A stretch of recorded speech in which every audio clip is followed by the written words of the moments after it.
Bienvenido a nuestra clase. Nosotros continuamos con nuestro estudio sobre la doctrina de Cristo. La doctrina de Cristo. Si se recuerda, hemos estado estudiando sobre la deidad de Cristo en Juan 5:18, luego la humanidad de Cristo en Lucas 2:52, el Hijo de Dios en Mateo 16:16 y el único unigénito en Juan 3:16, y por fin llegamos a la generación eterna que se halla en Salmo capítulo 2 versículo 7. También el yo soy en Juan 18:6 y el Logos en Juan 1:1, el ángel del Señor en Génesis 16:7, el siervo del Señor Isaías 52:13, Cristo en el tabernáculo Éxodo capítulo 25 versículo 18, versículo 8, y ahora por fin llegamos hoy Cristo nuestra Pascua, Cristo nuestra Pascua. Y ahí donde vamos a comenzar ahora nuestro estudio. Abre sus Biblias en Éxodo, por favor, capítulo 12, en Éxodo capítulo 12, porque aquí está la profecía sobre cómo que Cristo se convierte en nuestra Pascua. Y ese es el papel que Él juega, porque es parte de la historia de la redención en cuanto Dios había implementado hacia nuestro favor para nuestra salvación. Por favor, abre su Biblia en Éxodo capítulo 12, comenzando en versículo 1. Habló Jehová a Moisés y a Aarón en la tierra de Egipto, diciendo: este mes os será principio de los meses para vosotros, será este el primero en los meses del año. Hablar a toda la congregación de Israel, diciendo: en el 10 de este mes tómese cada uno un cordero según las familias de los padres, un cordero por familia. Mas, si la familia fuera tan pequeña que no basta para comer el cordero, entonces él y su vecino inmediato a su casa tomarán uno según el número de las personas, conforme al comer de cada hombre haréis la cuenta sobre el cordero. El animal será sin defecto, macho de 1 año, lo tomaréis de las ovejas o de las cabras, y los guardaréis hasta el día 14 de este mes. Y lo inmolará toda la congregación del pueblo de Israel entre las 2 tardes. Y tomarán de la sangre y la pondrán en los 2 postes en el dintel de las casas en que lo han de comer.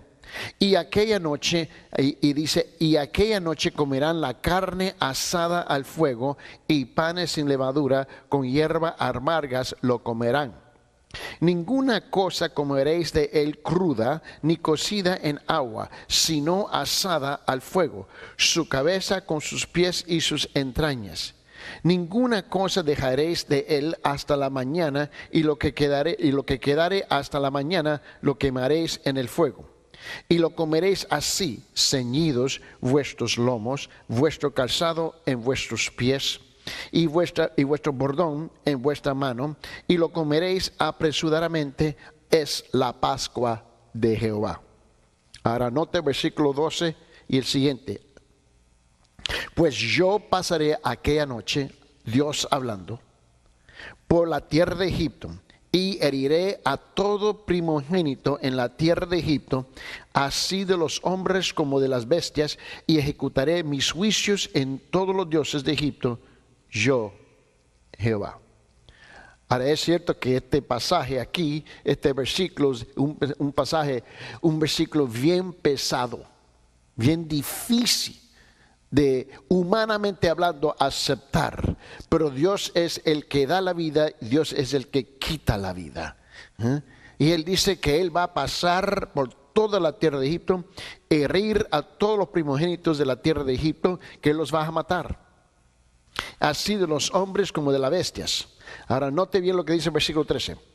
Y la sangre os será por señal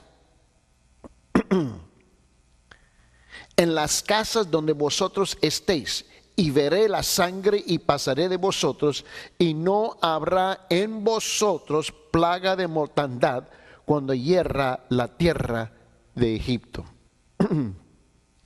Quiero que usted note que este es el papel que juega, uno de los papeles importantísimos que juega Cristo en el Antiguo Testamento. En la fiesta anual de la Pascua, conmemora el nacimiento, mis hermanos, de la nación de Israel y de su libertad de Egipto.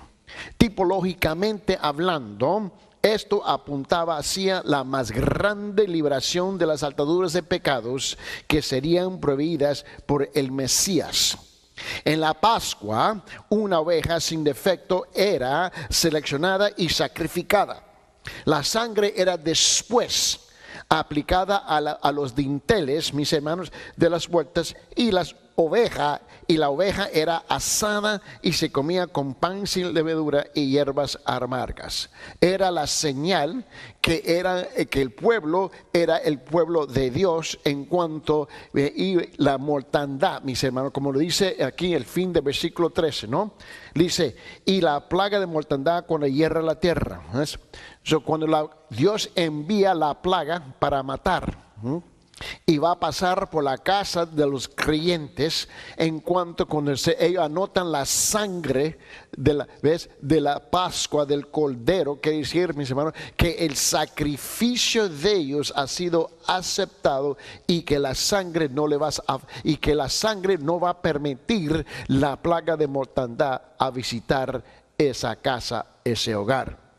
Es precisamente lo que hizo Cristo en la cruz, cuando Él derramó su sangre por cada uno de nosotros. ¿Ves? La muerte, te recuerdo lo que dice en 1 Corintios, en capítulo 15, donde se hace la pregunta retórica declarativa que dice, ¿dónde está su aguijón? Oh muerte, muerte, ¿dónde está su aguijón? En otra palabra, ya le quitó el poder de la muerte eterna. Es cuando se le aplicó la sangre de Jesús hacia nuestras vidas. Igual fue la señal, ¿ves?, para el Señor, para Jehová Dios, ¿no?, sobre los creyentes del Antiguo Testamento que eran los judíos. Permítanos ilustrar el asunto aquí, mis hermanos. Cuando Juan el Bautista introdujo a Jesús a la nación, él reconoció a Cristo como el cumplimiento del tipo de cordero de la Pascua. ¿Por qué? Porque era a la misma vez, mis hermanos, una profecía. En Juan, en capítulo 1, en versículo 29, Juan capítulo 1, en versículo 29, dice lo siguiente: el siguiente día vio Juan a Jesús que venía a él y dijo, he aquí el Cordero de Dios que quita el pecado del mundo. También en ese mismo libro, en ese mismo capítulo de Juan, en versículo 36, capítulo 1, dice, y mirando Jesús que andaba por allí, dijo, he aquí el Cordero de Dios, he aquí el Cordero de Dios. Mis hermanos, ¿cómo es que nosotros debemos de tomar en cuenta? Por esa razón es importantísimo, mis hermanos, de enseñar la doctrina, que Cristo sirve como nuestra Pascua, ¿ves?, para nuestra salvación. Si Él no es el Cordero, mis hermanos, tú y yo no tenemos salvación. Estamos, mis hermanos, condenados por toda la eternidad. Pero gracias a Dios que el Hijo de Dios, Dios Hijo, tomó la decisión, mis hermanos, de tomar el papel de la Pascua, el Cordero, para que nosotros podamos ser regenerados, redimidos, mis hermanos, salvos. En la aplicación, ¿cómo debemos de aplicar esto? Bueno, los cristianos no solo reconocer el cumplimiento tipológico del sacrificio de Pascua hecho por Cristo, sino también su propia responsabilidad de guardar la fiesta al vivir como una vida sincera y verdadera. ¿Cómo es que tú y yo guardamos la fiesta del judío, de la Pascua? ¿Cómo? Viviendo nuestras vidas en una forma sincera y verdadera. Así es que tú y yo, mis hermanos, guardamos la fiesta, cumplimos con los requisitos de la fiesta.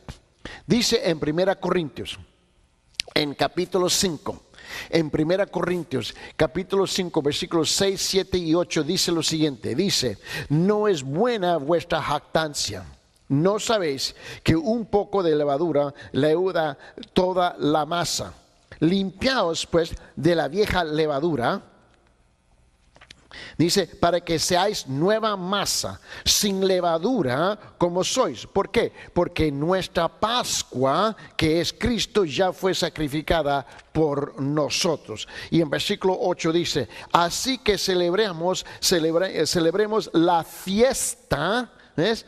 No con la vieja levadura, ni con la levadura de malicia y de maldad, sino con panes sin levadura, de sinceridad y de verdad. Ahora le quiero mostrar número 12, que va a ser Cristo, mis hermanos. Número 12 va a ser Cristo en los sacrificios. 12 va a ser Cristo en los sacrificios.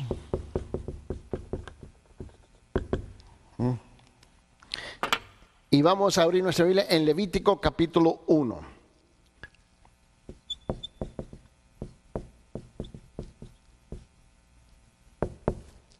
Va a ser Levítico capítulo 1, versículo 2. Vamos al libro de Levítico, por favor, en capítulo 1. Y note bien lo que dice la palabra del Señor aquí. Cristo en los sacrificios. Te recuerda que en el Antiguo Testamento los judíos, o Israel, porque ya no son nombrados judíos hasta que llegan a la cautividad babilónica, pero hasta ese entonces son los de Israel, israelitas, ¿sí? Ellos sacrificaban, y todo eran, mis hermanos, un tipo, o tipológicamente hablando, la tipología, las sombras, los símbolos de la fe que ellos tenían, que Dios iba a aceptar el sacrificio. Cristo representa todos esos sacrificios. Por esa razón, esta enseñanza en particular se titula Cristo en los sacrificios. Note bien conmigo en Levítico capítulo 1, versículo 1. Llamó Jehová a Moisés y habló con él desde el tabernáculo de reunión, diciendo lo siguiente: habla a los hijos de Israel y diles: cuando alguno de entre vosotros ofrece ofrenda a Jehová, de ganado vacuno o ovejuno, habréis vuestra ofrenda. Si uno, dice, si su ofrenda fuere holocausto vacuno, macho sin defecto, lo ofrecerá de su voluntad, la ofrecerá a la puerta del tabernáculo de reunión delante de Jehová. Y pondrá su mano sobre la cabeza del holocausto, y será aceptado para expiación suya. Note bien lo que está hablando aquí. El sacrificio de Cristo sobre el Calvario es mostrado tipológicamente hablando en los 5 sacrificios mayores ofrecidos en el Antiguo Testamento. Había 5 sacrificios mayores en el Antiguo Testamento, en cual representa tipológicamente el sacrificio de Cristo en el Calvario. La primera que lo que tenemos aquí, mis hermanos, es lo que se nombra la ofrenda del holocausto. La ofrenda de holocausto. Primeramente tenemos aquí la ofrenda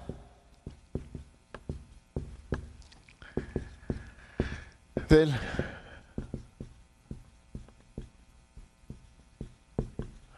holocausto. Esa es la primera ofrenda que está representada aquí, ¿no?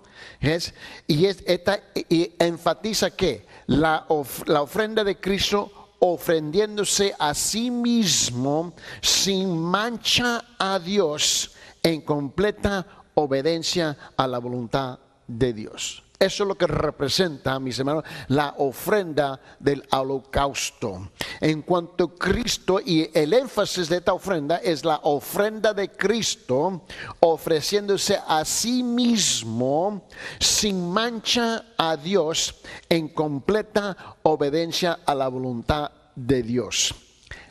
La segunda es la ofrenda de los granos, ¿no? Ahorita va a ser la ofrenda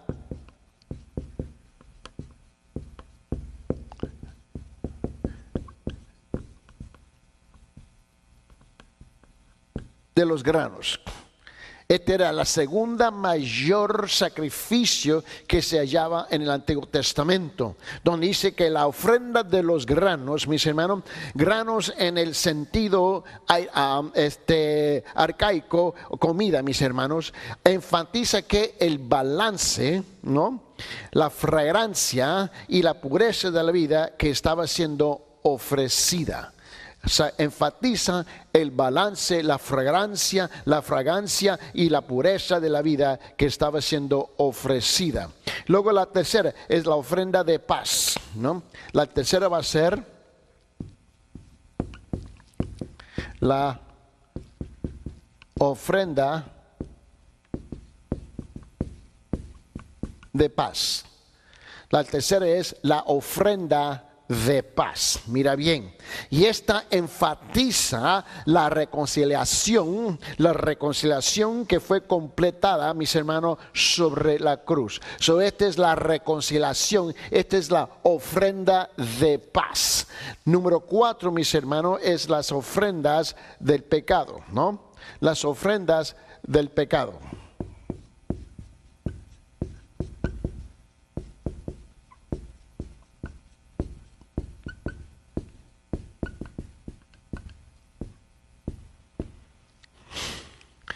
Tenemos el holocausto, granos, paz y pecado. Note bien, aquí estamos hablando de esto, que es la ofrenda del pecado, mis hermanos, y transgresión, ¿no? Y transgresión, que eran dos ofrendas, pero la ponemos como una, mis hermanos.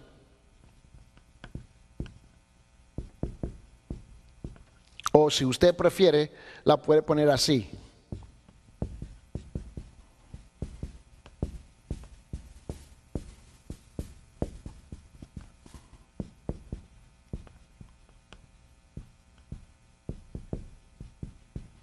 De la transgresión.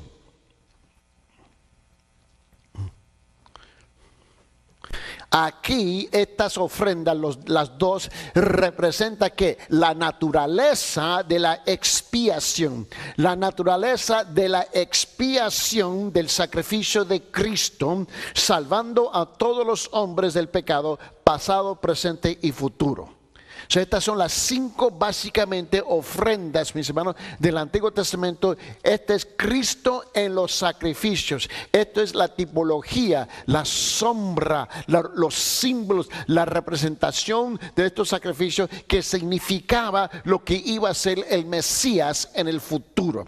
¿Cómo es que la debemos de aplicar? Bueno, mientras pensamos del completo sacrificio de Cristo por nuestros pecados, se nos recuerda de nuestra responsabilidad, mis hermanos, de darnos a nosotros mismos como sacrificio vivo a Dios, como darnos a nosotros mismos como sacrificio vivo a Dios. Dios requiere ahora nuestra participación en la manera como estamos viviendo nuestras vidas.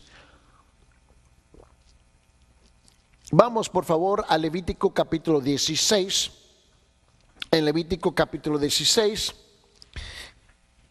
Y vamos a llegar al número 13. Al número 13.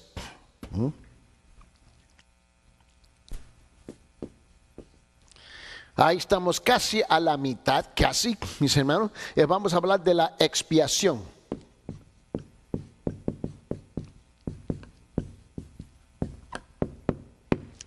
Estamos nosotros haciendo, mis hermanos, un repaso panorámico de las doctrinas de la Biblia, sin entrar, escucharme bien, a la profundidad y a los detalles de cada una de estas doctrinas. Esos son otros cursos. Ahorita lo que estamos haciendo es un repaso panorámico, mis hermanos, para asegurar que tenemos más o menos, mis hermanos, una comprensión completa de todas las doctrinas que se hallan en la palabra del Señor. En Levítico capítulo 16, note conmigo aquí y vamos a comenzar en versículo 11. porque en el día de la expiación había una expiación, obviamente. En versículo 11, ¿cómo es que esto es representativo de Cristo? Aquí hallamos en versículo 11, hará traer a Aarón el becerro que era para expiación suya, y hará la reconciliación por sí y por su casa, y degollará en expiación el becerro que es suyo. Después tomará un incensario lleno de brasas de fuego del altar de delante de Jehová, y sus puños llenos de perfume aromático molido, y lo llevará detrás del velo, y pondrá el perfume sobre el fuego delante de Jehová, y la nube del perfume cubrirá el propiciatorio que está sobre el testimonio, para que no muera. Ahora note, tomará, en versículo 14, luego de la sangre del becerro, y la rociará con su dedo hacia el propiciatorio al lado oriental, hacia el propiciatorio, esparcirá con su dedo 7 veces de aquella sangre, 7 veces de aquella sangre. Y después degollará el macho cabrío en expiación por el pecado del pueblo, y llevará la sangre detrás del velo de adentro, y hará la sangre como hizo con la sangre del becerro, y la esparcirá sobre el propiciatorio delante del propiciatorio. Él va allá a esparcir la sangre. Ahora miren lo que dice el versículo 16. Así purificará el santuario a causa de las impurezas de los hijos de Israel. Dice, a causa de los hijos de Israel, de sus rebeliones y de todos sus pecados, de la misma manera hará también el tabernáculo de reunión, el cual reside entre ellos en medio de sus impurezas. Note bien, Camilo.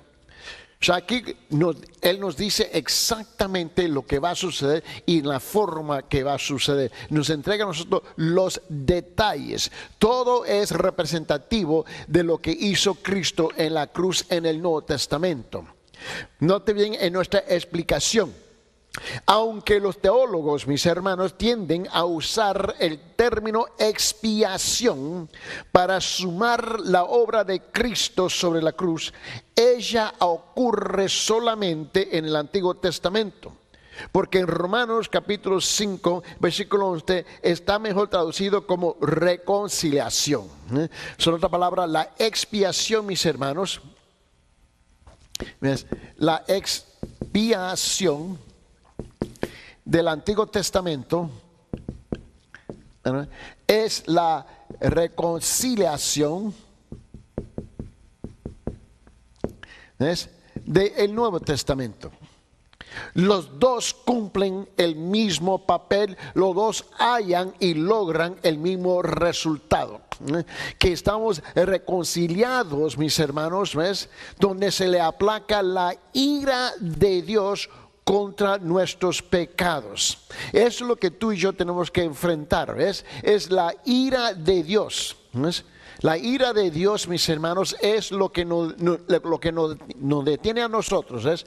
Y por esa razón necesitamos un sacrificio. En el Antiguo Testamento era el becerro, como se menciona aquí en Levítico capítulo 16, y en el Nuevo Testamento fue Cristo Jesús como el Cordero. Aquí tenemos, y ahora solo se relaciona a una parte de lo que fue completado para nosotros. Esto es la cobertura de nuestros pecados. La expiación y la reconciliación, bueno, es esto, es cubrir los pecados.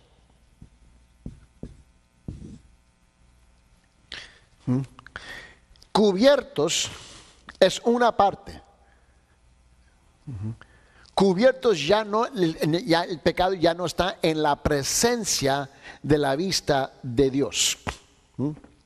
Por esa razón él dice en Romanos 5:11, mis hermanos, dice esto. Dice, y no solo esto, sino que también nos gloriamos en Dios por el Señor nuestro Jesucristo, por quien hemos recibido ahora la reconciliación. ¿Me entiende? Esta palabra probablemente, mis hermanos, quiere decir cubrir, en la forma como se utilizaba, hermanos, traducido al griego del hebreo, como nosotros lo utilizamos en el Nuevo Testamento. Y esta primeramente usada cuando Noé fue, mis hermanos, mandado a cubrir el arca con brea. ¿Te recuerdas? En Génesis, en capítulo 6, porque esta es la misma palabra que está utilizando el mismo sentido, ¿te recuerdas? En Génesis capítulo 6, a ver si vete a Génesis capítulo 6, por favor. Y mira lo que dice aquí en versículo 14.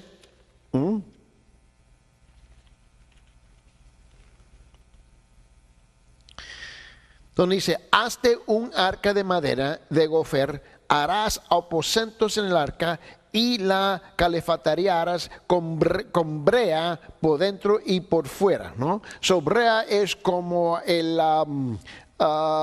aceite negro o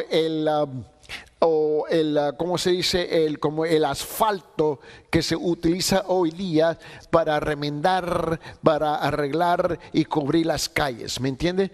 So, era cubrir. Ese es el sentido que se está dando a la palabra, y eso fue lo que hizo la sangre de Cristo Jesús. La sangre del sacrificio cubría simbólicamente los pecados. Ahora, ¿cómo es que debemos de ilustrar este asunto? Bueno, así como el arca era un tipo de Cristo a salvar a su pueblo del juicio, y eso lo vemos más adelante en el libro de Hebreos, en capítulo 11, mis hermanos, nuestra salvación, mis hermanos, la cubierta dentro y fuera, enfatizó la manera por la cual es seguro. Esto es, nuestros pecados están cubiertos por la sangre de Cristo. Lo vemos a ver un poquito más claro en Hebreos capítulo 11, en versículo 7, donde dice, y por la fe Noé, cuando fue advertido por Dios acerca de cosas que aún no se veían, con temor preparó el arca en que su casa se salvase, y por esa fe condenó al mundo y fue hecho heredero de la justicia que viene por la fe. Ahora, esta cobertura en particular, mis hermanos, el pecado es una expresión del amor de Dios por la humanidad. Y eso es lo que nos enseña a nosotros en breve en el libro de Proverbios, en capítulo 10 y en versículo 12. En Proverbios capítulo 10 y en versículo 12 dice la palabra de esta manera. Dice, el odio despierta rencillas, pero el amor cubrirá todas las faltas, ¿no? El odio despierta rencillas, pero el amor cubrirá todas las faltas. Es en ese sentido que se está utilizando, mis hermanos, esta palabra aquí, mis hermanos, de la reconciliación, la expiación, mis hermanos, que quiere decir cubrir los pecados, mis hermanos. ¿Cómo que debemos de aplicar, ves, esta doctrina en una forma bien sencilla en la vida cotidiana del creyente? Bueno, cuando un cristiano sabe de las fallas de otros, él debe perdonar y olvidar el evento. Todos los creyentes deben de seguir el ejemplo de Cristo y buscar el edificar al que ha caído, en lugar de seguir la inclinación natural del chismar. En el libro de Proverbios, en capítulo 17, regresamos a ese mismo libro, donde la palabra de Dios nos dice lo siguiente. En capítulo 17, libro de los Proverbios, en versículo 9 dice esto, dice, el que cubre la falta busca amistad, mas el que la divulga aparta al amigo. Ahora piensa bien esto, piénsalo bien por un momento. Quiero que lo piense muy, muy bien. Tú y yo No somos perfectos. Vale más dejar de pretender que somos tan santos, tan perfectos, cuando no lo somos. Todos somos capaces de fallar en un momento dado, en un instante podemos fallar. La pregunta, mis hermanos, no es si no voy a fallar, es cuándo voy a fallar. Y un amigo verdadero, genuino, cubre tu falta, mis hermanos, y te ayuda a ti a recuperarse. El otro busca chismar, mis hermanos, y divulgar su falta. Pero piensa bien, que en esta tierra, en este planeta que nosotros nos llamamos la tierra, mis hermanos, no existe ni uno que es perfecto, sin pecado, aparte de la persona de Cristo. Ahora, por favor, vamos a llegar ahora al número 14. Vamos a llegar al número 14 y vamos a llegar ahora con el día de la expiación. Número 14. El día de la expiación.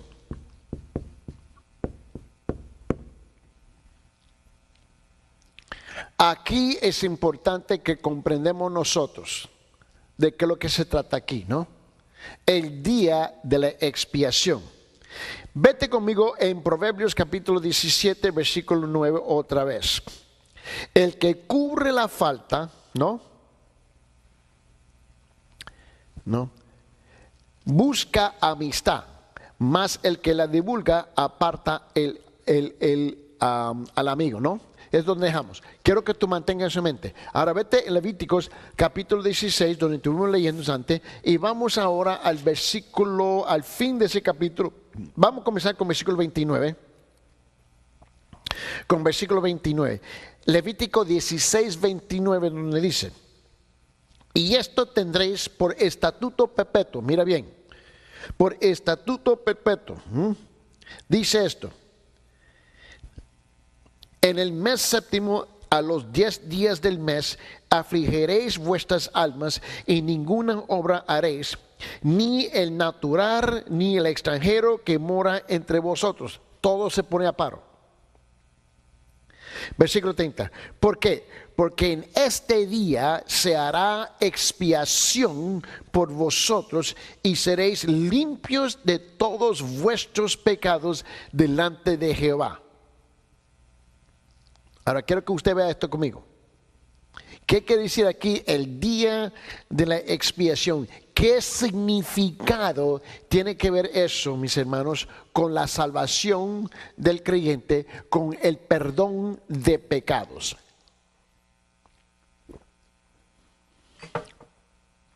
Más, escuche bien en nuestra explicación, más de la mitad de los acontecimientos de la palabra expiación en la Escritura se encuentra solamente en el libro de Levítico capítulo 16.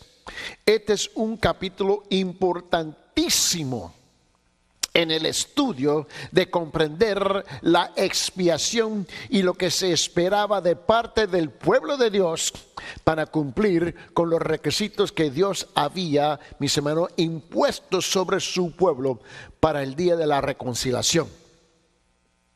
Sabemos que la cual describe este día, mis hermanos, al día más importante en el calendario de los hebreos.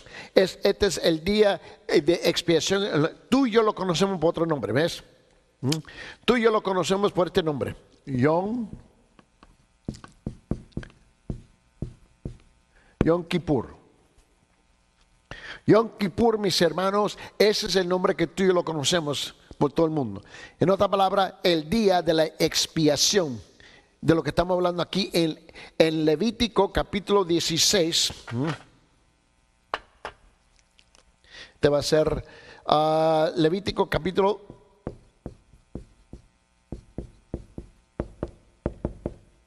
16 en versículo 30. Amén. Y creo que tú lo veas juntamente conmigo aquí. Y estuvimos hablando también aquí. A ver si me recuerdo. Asegurar.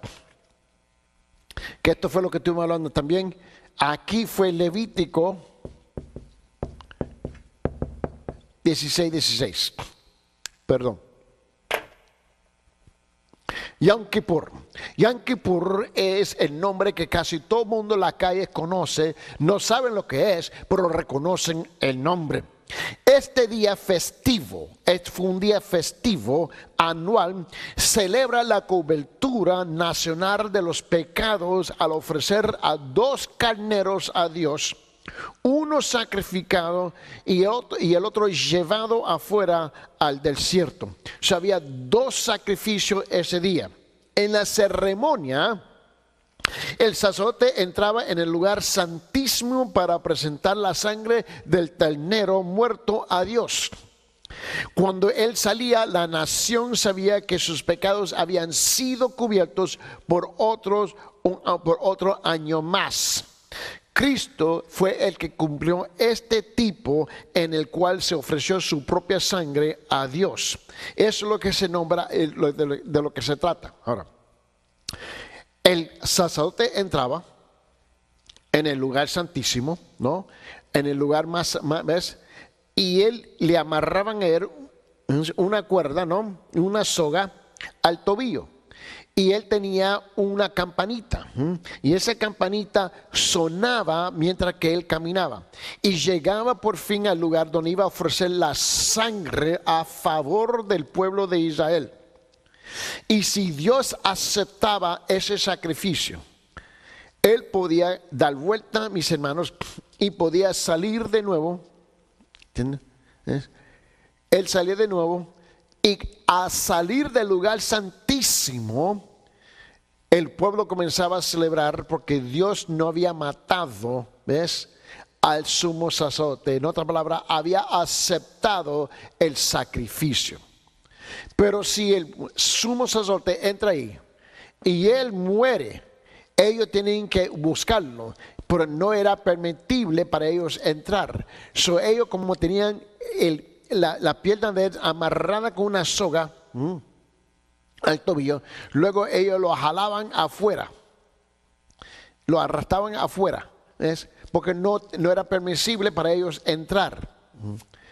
Cristo, Jesús, Él es el que representa precisamente, mis hermanos, el Yom Kippur, porque Él fue el que entró en el lugar santísimo para ofrecerse, mis hermanos, como el sumo sacerdote fue a ofrecer la sangre del carnero.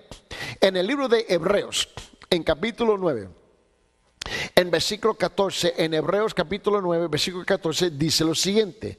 Dice, cuanto más, note bien, note esta tremenda pregunta declarativa. Dice, cuanto más la sangre de Cristo, el cual mediante el Espíritu eterno se ofreció a sí mismo sin mancha a Dios, limpiará vuestras conciencias de obras muertas para que sirváis al Dios vivo.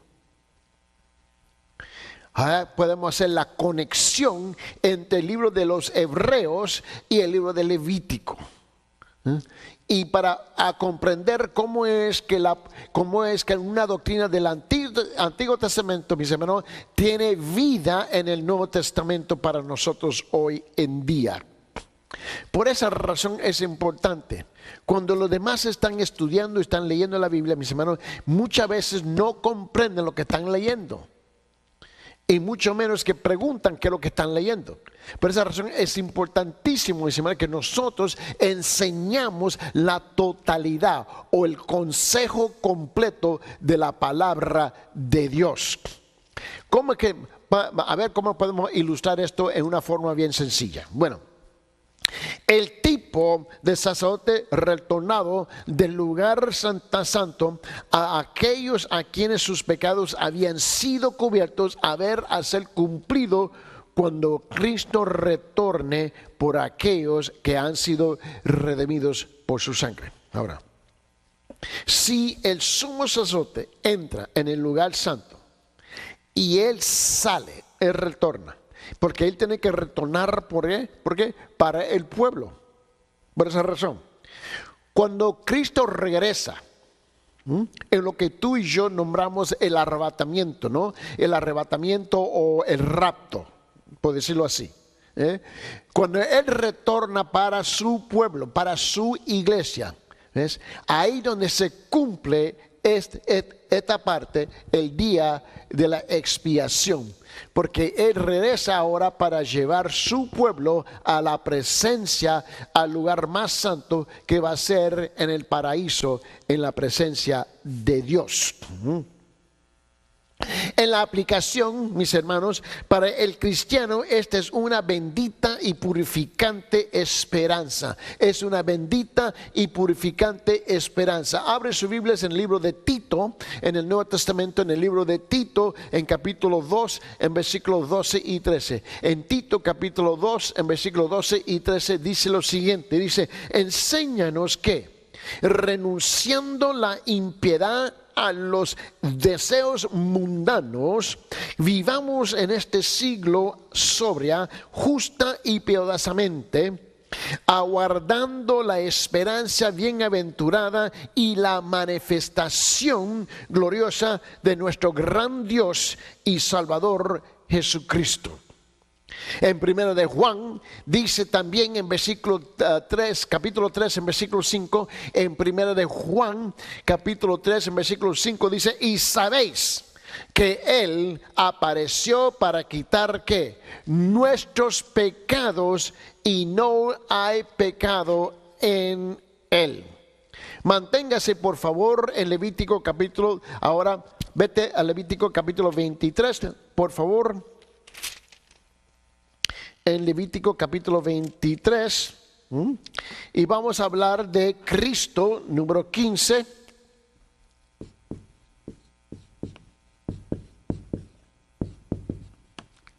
Va a ser Cristo en las fiestas.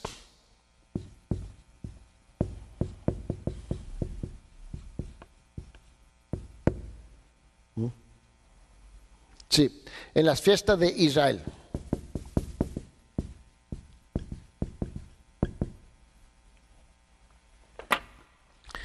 Levítico capítulo 23.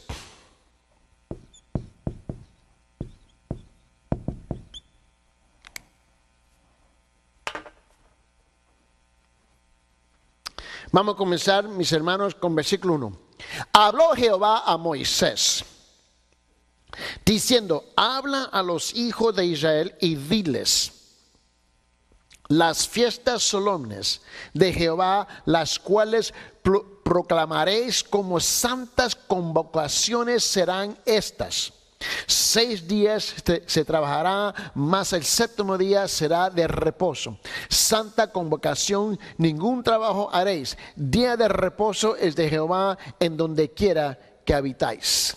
Si no importaba donde ellos se encontraban, aún en la Disapora, donde fueron esparcidos como esclavos por todas partes del mundo, el israelita tenía que mantener, mis hermanos, que esta fiesta en particular, el día de reposo. Note bien, son las fiestas de la Santa Convocación, ¿ves? De la Santa Convocación, en otra palabra, la asamblea. Listadas en este capítulo encuentran su cumplimiento, mis hermanos. Todas las fiestas es un cumplimiento tipológico en Cristo. Es un cumplimiento tipológico en Cristo. Eso es bien importante.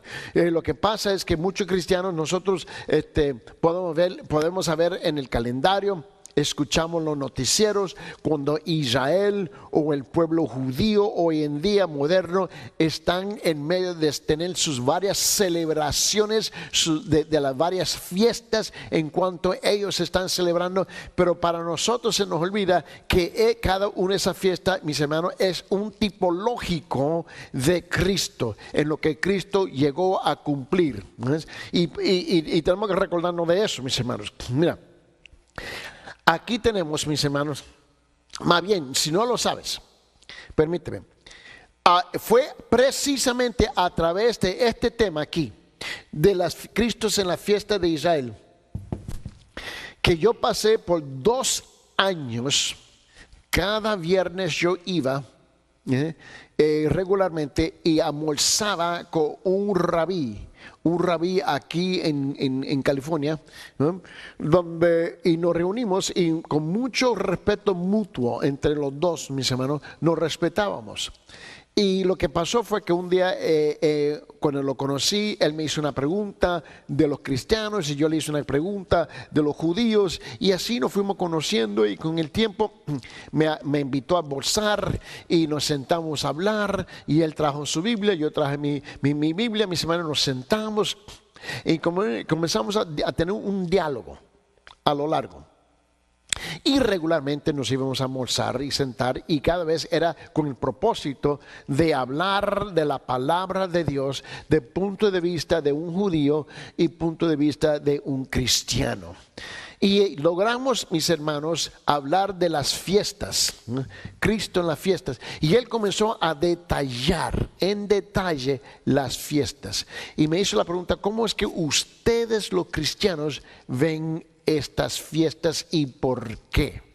¿Y por qué? Porque él dijo: yo voy anotando, cuando yo voy a Israel, el rabí dijo que hay miles y miles de cristianos que van a Israel también. Y ellos honran al pueblo de Israel, y ellos con buena voluntad participan en las fiestas que ellos. Y yo me hago la pregunta: ¿por qué? Y dije: bueno, buena pregunta. Y comencé a dialogar con él a través, y esto duró 2 años, donde nos reuníamos a almorzar hablando de la palabra. Y esto fue lo que yo le dije a él: mira, bueno, primeramente la Pascua. La Pascua habla de nuestra redención. La Pascua habla de nuestra redención, ¿no? Tenemos la fiesta de la Pascua, ¿no? La cual fue completada, mis hermanos, sobre la cruz. Y es seguida, míralo, mira. En 1 de Pedro, capítulo 1, versículo 18 y 19. Y comenzamos los dos. Y él me regaló un Antiguo Testamento en hebreo, y se sorprendió que yo tengo la habilidad de leer hebreo, entender el hebreo. Y yo le regalé un Nuevo Testamento, ¿no? En cuanto, lo que noté fue que él había estudiado idiomas, no solamente en inglés, pero hebreo y griego. Yo le regalé a él un Nuevo Testamento en griego. Y fue, yo te puedo decir honestamente que fue un tiempo, 2 años almorzando con este hombre, donde logramos hablar a la profundidad de la palabra de Dios. Y fue una tremenda bendición y un tremendo privilegio de haber compartido la palabra con este rabí. ¿Por qué? Porque a fin este rabí, mis hermanos, llegó a los pies de Cristo. Mira lo que le estaba explicando yo a él.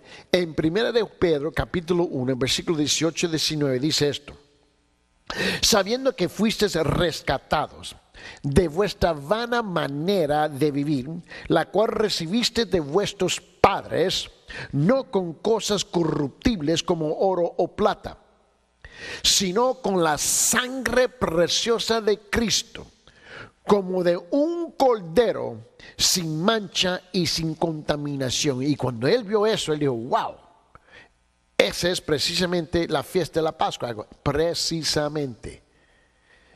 ¿Y a quién se estaba dirigiendo Pedro? Él dijo: a los judíos. Seguro que sí, a los judíos cristianos ahora. La segunda fiesta, la fiesta de los panes sin levadura. La fiesta de los panes sin levadura, típica de nuestra justificación, de nuestra justificación. En 2 de Corintios, en capítulo 5, en versículo 21, y también la santificación, mis hermanos, que se encuentra en 1 Corintios, capítulo 5, versículo 7, también cumplida por Cristo sobre la cruz. Y lo llevo yo a él, 2 Corintios, capítulo 5, versículo 21.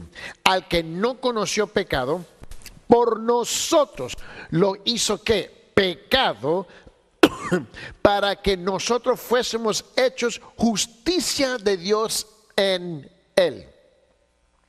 Primera Corintios capítulo 5 versículo 7 dice: limpiaos pues, ¿de qué? De la vieja levadura, para que seáis nueva masa sin levadura, como sois, porque nuestra Pascua, que es Cristo, ya fue sacrificada por nosotros. También la tercera fiesta, la fiesta de los primeros frutos, la fiesta de los primeros frutos, o como nosotros los cristianos lo llamamos, las primicias, ¿no? Fue cumplida en que en la resurrección de Cristo, en la resurrección de Cristo. Mira lo que dice en 1 Corintios en capítulo 15 en versículo 20, dice lo siguiente. En 1 Corintios capítulo 15 en versículo 20, permíteme. Mas ahora Cristo ha resucitado de los muertos, primicias de los que duermen es hecho. Primicia de los que durmieron es hecho. Él comprendió. ¿Ves? El rabí había comprendido precisamente la implicación teológica, ¿ves?, del cristianismo que nace del judaísmo. Él pudo lograr hacer la conexión. Él pudo ver ahora que lo que estaba escondido, a las escondidas en el Antiguo Testamento, ahora está revelada en el Nuevo Testamento. Ahora la cuarta fiesta es el Pentecostés.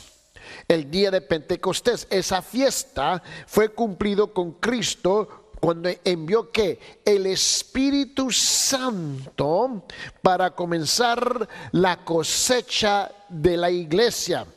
Y lo llevo a Hechos capítulo 2 y comienzo a leer de versículo 1 hasta el 41 y le voy mostrando en detalle que Pedro, siendo judío, predicó un mensaje, ¿ves?, basada en el libro de los Salmos y basada sobre la profecía del libro de Joel. Él estaba completamente sorprendido porque él había comprendido muy bien, mis hermanos. Él había comprendido el Salmo y había comprendido, mis hermanos, Joel, que estaba hablando que un día en el futuro, pero todo, mis hermanos, se clavaba, todo el mundo se tornaba, mis hermanos, en el hecho de si Cristo había llegado, el Mesías, sí o no. Luego lo llevé a la fiesta de las trompetas, ¿ves? De las trompetas, perdón, y va a ser cumplida con el arrebatamiento de la iglesia. Le estoy hablando de la profecía del rapto, el arrebatamiento de la iglesia. Lo llevo a 1 Corintios en capítulo 15, en versículo 52, donde dice: en un momento, en un abrir y cerrar de ojos, a la final trompeta, porque se tocará la trompeta y los muertos serán resucitados incorruptibles y nosotros seremos transformados. En 1 Tesalonicenses, en capítulo 4, en versículos 16 y 17, dice esto: porque el Señor mismo, con voz de mando, con voz de arcángel, con trompeta de Dios, descenderá del cielo, y los muertos en Cristo resucitarán primero. Luego nosotros, los que vivimos, los que hayamos quedado, seremos arrebatados juntamente con ellos en las nubes para recibir al Señor en el aire. Y así estaremos siempre con el Señor. También lo llevé a la expiación, el día de la expiación, que en esa fiesta que iba a ser cumplido 7 años más tarde, cuando Cristo retorne. Y él estaba ahora muy, muy fascinado con esto. Se lo llevé al libro de Zacarías. Zacarías capítulo 12 en versículo 10. En Zacarías capítulo 12 versículo 10 dice: y derramaré sobre la casa de David, dice, y sobre los moradores de Jerusalén, espíritu espíritu de gracia y de oración, y mirarán a mí a quien traspasaron, y llorarán como se llora por hijo unigénito, afligiéndose por él como quien se aflige por el primogénito. Y le mostré en Zacarías también, en capítulo 13, en Zacarías capítulo 13, en versículo 1, donde dice: en aquel tiempo habrá, ¿qué? Dice, un manantial abierto para la casa de David. ¿Y para quién? Para los habitantes de Jerusalén, para la purificación del pecado y de la inmundicia. Él pudo comprender. Ahora, yo lo estoy dando aquí un repaso breve, porque este es un estudio panorámico, mis hermanos, ¿ves?, de todas las doctrinas del Antiguo Testamento y Nuevo Testamento. No hemos entrado en los detalles de esto, obviamente, eso más adelante, pero quiero que tú comprendas algo, mis hermanos, que él había sido un alumno del Antiguo Testamento. Él comprendió inmediatamente, porque estábamos nosotros, cada vez que nos reunimos para almorzar, habíamos pasado un tiempo en oración, orando, buscando la dirección de Dios, que Dios pudiera abrir nuestros ojos en nuestra plática, a tener una comprensión mutua, y a la misma vez, Señor, someternos, y este fue el compromiso, someternos a la autoridad de la palabra de Dios. Y le dije, yo me someto a la autoridad de la palabra de Dios, ¿usted? Y él dijo, seguro que sí. Bueno, con ese sometimiento y una búsqueda real, honesta, de comprender que lo que dice la palabra de Dios, nos llevó a nosotros a lugares más profundos en nuestro entendimiento mutuo de la palabra de Dios. Y él pudo comprender, mis hermanos, él no tuvo que luchar como muchos cristianos tienen que luchar hoy día, que tienen que luchar en comprender qué es lo que significa el Antiguo Testamento, porque él tenía ya el trasfondo, mis hermanos, del Antiguo Testamento. Es cuando el Espíritu Santo le fue abriendo los ojos a él. Y aquí por fin lo llevó a la fiesta de los tabernáculos. ¿Ves? La fiesta de los tabernáculos va a encontrar su final cumplimiento en el reino milenario de Cristo sobre la tierra. Y aquí donde él estaba completamente fascinado. Lo llevo a Zacarías en capítulo 14, donde comenzamos a estudiar versículo por versículo y dándole, mis hermanos, una encrucijada, tejiendo, mis hermanos, todo el Antiguo Testamento, de lo que significaba y llevándolo al Nuevo Testamento. Pero en Zacarías dice esto en capítulo 14, versículo 16. Dice, y todos los que sobrevivieran de las naciones que vinieron contra Jerusalén subirán del año en año para adorar al rey. Él comprendió que aquí estamos hablando de algo en el futuro. A Jehová de los ejércitos y a celebrar la fiesta de los tabernáculos. Mira bien. Ahora, por fin, ¿cómo es que llegamos a la aplicación? ¿Cómo es que podemos aplicar, ves, mis hermanos, esta subdoctrina de Cristo en la fiesta de Israel? Bueno, todas las fiestas incluyen un sábado. Aquí no está la clave aquí. Todas las fiestas incluyen un sábado, recordándole a los cristianos de su descanso en Cristo, recordándonos a nosotros de nuestro descanso en Cristo. Ahora es cuando lo llevé al libro de Mateo. Y dice Mateo capítulo 11 en versículo 28-29, dice, venid a mí todos los que estáis trabajados y cargados, y yo os haré descansar. Llevar mi yugo sobre vosotros, aprended de mí, que soy manso y humilde de corazón, y hallaréis descanso para vuestras almas.